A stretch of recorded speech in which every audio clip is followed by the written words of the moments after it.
regions that we really feel that we can expand the brand and expand our offering. Is there a co-strategy, if you can disclose? I mean, it does seem logical. I mean, you work close with Proven Investments, you're a subsidiary.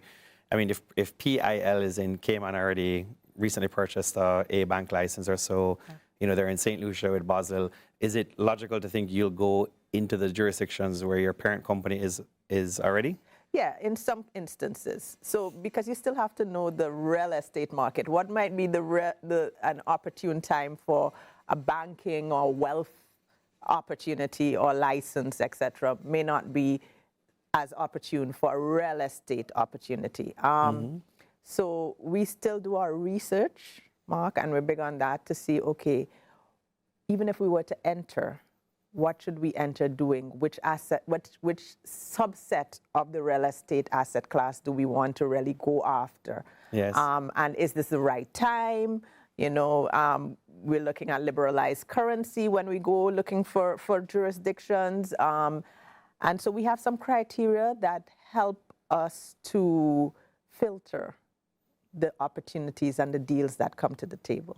And Aisha, on that point, what type of, you mentioned like returns earlier, yield, what type of net, like ROI, what do you want to see on a return on a property, you know, a single property? So we call it the cap rate that we're typically looking for and looking to hit is 9% on leverage. Is that net or gross? Net. Net, okay. Yes, net. So you're demanding. Yes, we are. It's but proven. that's good. And that's US dollars. Yes, typically we're looking for US dollar income generating properties. So yes. Okay. And that's on the recurring revenue. On development properties, you would know that you can get much higher returns, but it's much higher risk. Yes. So the risk return equation comes into play, right? So we have a much higher target for that. Right. And back to the point on development properties, do you have your own in-house, like, I don't know, engineering contractor team, or you do outsource that? And I know that's always a tough question in the marketplace. What is the right model to use, and so forth? Right. And mind you, I'm coming from a Wicon where we had our whole engineering team, probably draftsmen, hands-on. You do everything yourself. Yes. Right? Because it's a slightly different, a very different structure. We're not developer contractor as is Wicon, right? We're just a developer, and then we also have that investment portfolio management, real estate investment portfolio management. So what we do, again, similar to the sales, is we do a hybrid. I do have subject matter experts on my team. I have technical experts on my team, but we also do outsource to consultancy firms for some of our projects. And if you had the ideal scenario where you feel like you get the best, you know, output, would it be in-house or is it sometimes outsourced? So let me tell you the pluses and minuses. What I like about in-house is you have more control. You have more control over the timelines, the output, the quality. But if we get the right consultant, that can also play out. On the flip side, if you don't have the right consultant and you're waiting however long for the deliverables, et cetera, then it becomes a challenge. So what I've done and what we've done at Proven is look for the key areas that we need to be able to have a little bit more control over and oversight, and we hire some of those experts in-house so that it's, again, a risk mitigation strategy. Yeah. And do you find throughout the years, whether if you're outsourcing or you're using consultants, do you find that slowly but surely each year you're bringing more in-house because you're kind of learning from the consultants, and who knows, you might even be hiring some of the consultants full-time to join Proven REIT, or that's not your strategic model? No, that's not the strategic model, because honestly, we don't want to build out a huge team this is not necessarily our core. I'm not an engineering and design company. So you don't want too much top-heavy or too much costs in the REIT itself? No, not necessarily. But as I said, we want key positions to be filled that can provide oversight to the consultants that we hire, or you know, pull it all together from a project management standpoint. And so that's what we have been doing. Aisha, how do you handle the question? I mean, let's say you have a Cayman project, right? Yes. We've seen this with JMB as well, a few other Jamaican private companies and public companies. they want to diversify, they go to some other countries, they might lose money, they might make money, but the yield of 9%, 10%, even 12% is always in our home country. It's always in Jamaica. And you look at their public financials, they keep trying to diversify. I think we've seen it with Grace Kennedy too, but the return really is in Jamaica, and there's still more market share here. Does your board feel, or do you feel that the key is in the diversification, or you should be investing more in Jamaica because the returns really are still here? And you're correct, because you can't get 9% in Cayman easily. Mm-hmm. You probably can get it in warehousing, which is why we're looking in that space. If you develop from scratch? If you develop from scratch. And even with mini warehousing, you can get that, because it's smaller spaces. And so what happens is that you can rent it at a higher price per square foot, rental rate per square foot, until the yields are higher, right? But typically in Cayman, we're looking at 7.5, right? Having said that, we are heavily invested in Jamaica. We have 9 of our 10 development projects in Jamaica. And so we still do want to diversify, because Cayman is for instance, and we use Cayman as an example because that's where the only other Caribbean island we're in right now, but it's a very robust economy, especially with regards to certain things. So what I can sell as a price per square foot, the margins I can make, put it that way, in Cayman on a project are higher than what I can do here, because the economy and the customer base can take that. And so it depends. You really have to look at each market and see what it is you want to do in each jurisdiction. I got you in terms of that. And a 7.5% return, let's say, as you mentioned in Cayman, is really not that bad. It's not that bad. It really isn't. It's pretty good compared to where you look at U.S. interest rates. I mean, even our policy rate in Jamaica right now. Correct. Yeah. So it's not that bad. And so that's why we're still playing in that market and looking for other areas in countries in the Caribbean. And you touched on 9 to 10. So your total, say, developments right now, Caribbean, not just Jamaica, is how many in total? We have 10 development projects on our books, and then we have the other recurring revenue and when you say 10, they're actually broken ground and ongoing, or they're some of them are in the planning stages? In different phases. So I have right now about 5 under construction or in different phases. Yeah. Amazing. We're going to come back to that. We take another break on Business Dive Extra. More with Aisha Campbell, CEO of Proven REIT, when we return.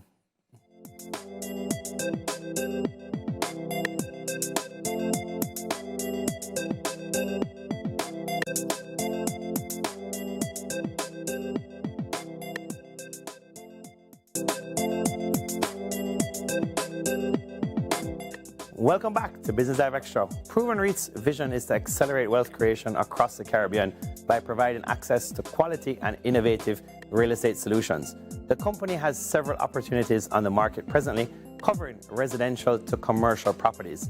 These include Bloomfield Park and Avista at Bloomfield in Mandeville, Proven Place on Lady Musgrave Road, Via at Braemar on Braemar Avenue, the Cesar on Millsboro Avenue, and Lagoons in Grand Cayman. Proven REIT continues to acquire lands and expand their footprint as they continue to focus on real estate as an asset class. Still with us is Aisha Campbell, CEO of Proven REIT. Aisha, welcome back. Thank you, to Business Mark. Extra. It's amazing to think you have 5 at planning stage, 5 you're broken ground on. Yes. I mean, what's the size, or let's say the head count of the in-house team at Proven REIT to manage? That's mega amount of projects. Yes. We're a team of 9. Okay. And of course, we have the support of our group, which is Proven Investment Limited. But, when you have the right team, it works. So we're able to execute all that we're talking about here. And I would say so myself, do it very efficiently. I mean, I have an amazing team. Okay. And so there are some synergies between the parent and the subsidiary? Yes. Whether it's analysis or... Absolutely. We get the support. I work closely with Chris. We have an investment management committee, some of the brightest minds in Jamaica, and, they help. And my board is super, super supportive. So it is, a collaborative effort. Whatever you're seeing happening out here, coming out of Proven REIT, is really a team approach. A team approach. Absolutely. Yeah. And Tell us a little bit about like the residential market. It just feels like, everywhere you go, especially in Kingston, but even island-wide, somebody just has to ask the question. Like you can't have breakfast, lunch, or dinner without it. How do you feel about the residential market? Is it in a bubble? How is it going? Even just personally, it just seems like the selling price has kind of doubled in the last 12 or 18 months, but the demand also still seems to be there. Some of the developments we just mentioned, like Cesar, Via, etc. How are you seeing the demand? I mean, you have your finger on the pulse. What's it like out there? Right. So let's talk from the demand side, and then we talk about the input side, which is what's happening with the cost escalation. So from the demand side, in terms of the products that we have on the market now, we have gotten great response to our products. Why, Mark? Because of location and also the product that we're putting out there, right? So if you're going to be charging $270, $300 US a square foot, if people see that there's value, of course there's an affordability factor, but we're talking about the seasoned investor, right, who is going to put it back on the market for Airbnb or long-term rental. If they perceive that there's value, they will pay that price per square foot rate for the asset. So we have sold out our Cesar project on Millsboro, and the villas were ranging between 1.1 to 1.4 million. So that's at the higher end of the market. That's the higher end. And besides location, because you mentioned location, what would be like the unique selling position of that? Is it the finishes that you feel you did a really good job on, or how do you sell it? Or right, location first. The design, right? Design means layout, or layout of the development, layout of the actual unit, whether it's the villa or the apartment, the finishes, the amenities. And come back to design layout, it's like this is different. You're not going to see this somewhere else on Millsboro. Yeah, and a lot of thought has been put into it. So we work, and this is where working with the right professional comes into play.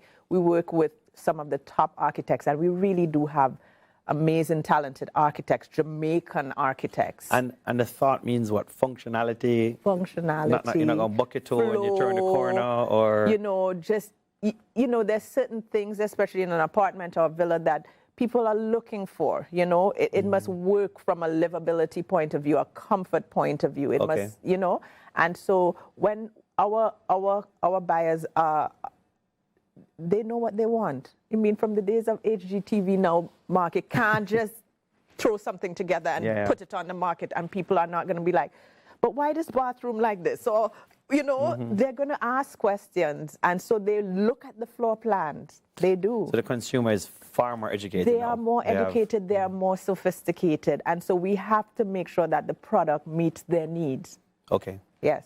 Right. So that's what you really feel is differentiating proven REIT in the market. I definitely think so. I think we spend the time, we put in the effort, we hire the right team that puts together a product that's in the right location, but also the product specifications. And I say product is really the real estate asset or whatever it is that we're selling.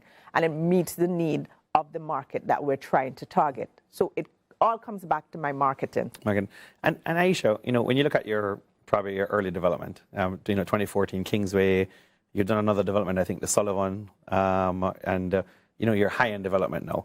Is a strategy to really cover all the different, call it, spheres of the market, or going forward, are you going to be focusing on a particular niche, in the selling prices? So I would say right now we're in the middle and upper, middle to upper is how where we're playing right now. You feel better with the demand curve there? So to be honest, the demand in the lower end of the market is definitely there. Will always be there. It's underserved. Right. But we want to stay focused for now. It's not that if an opportunity that comes along that we feel that we can capitalize on and we have the bandwidth to take on, we would not play in a different segment. But for now, the products that we're developing are really in that upper middle to upper end of the market. And we know that space.